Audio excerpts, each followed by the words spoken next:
All right, guys. I'm going to try to read Mark chapters 9 through 12.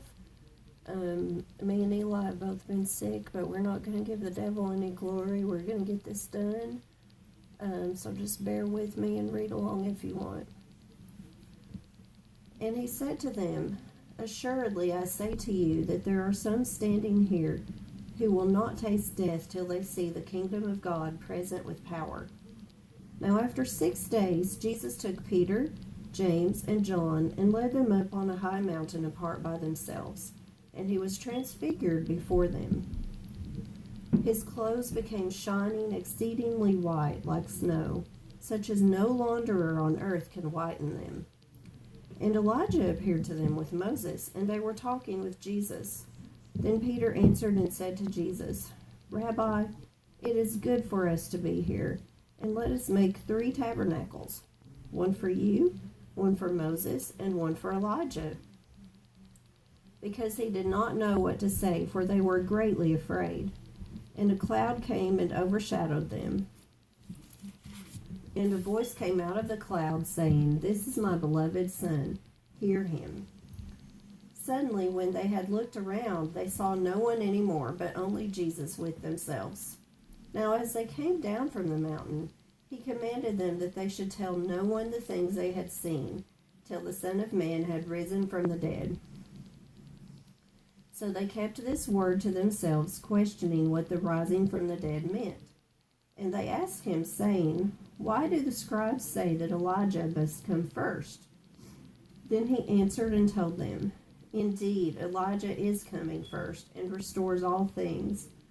And how is it written concerning the Son of Man that he must suffer many things and be treated with contempt?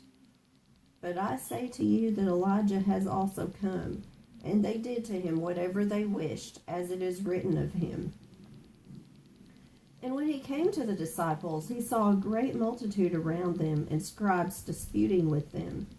Immediately when they saw him, all the people were greatly amazed, and running to him, greeted him. And he asked the scribes, "What are you discussing with them?"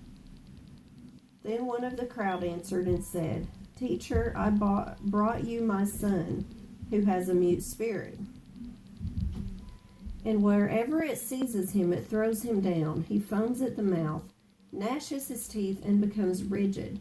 So I spoke to your disciples that they should cast it out, but they could not." He answered him and said, "O faithless generation, how long shall I be with you? How long shall I bear with you?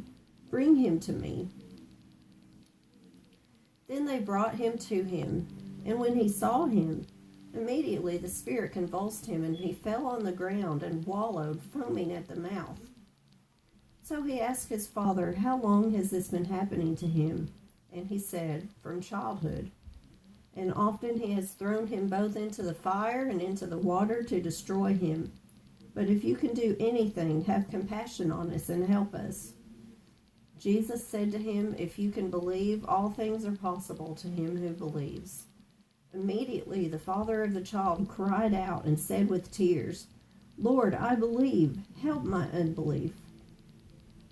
When Jesus saw that the people came together running, he rebuked the unclean spirit, saying to it, "Deaf and dumb spirit, I command you, come out of him and enter him no more."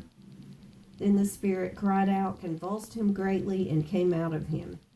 And he became as one dead, so that many said, "He is dead." But Jesus took him by the hand and lifted him up, and he arose. And when he had come into the house, his disciples asked him privately, "Why could we not cast it out?" So he said to them, "This come out by nothing but prayer and fasting."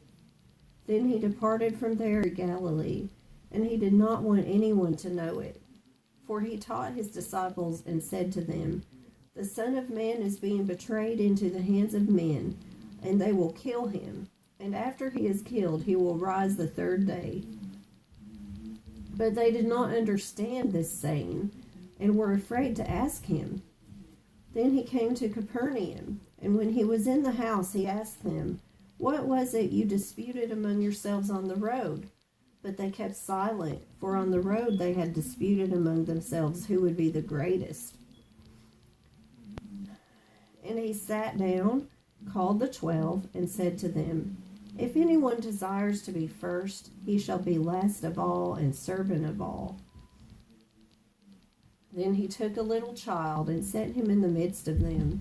And when he had taken him in his arms, he said to them, Whoever receives one of these little children in my name receives me, and whoever receives me receives not me, but him who sent me.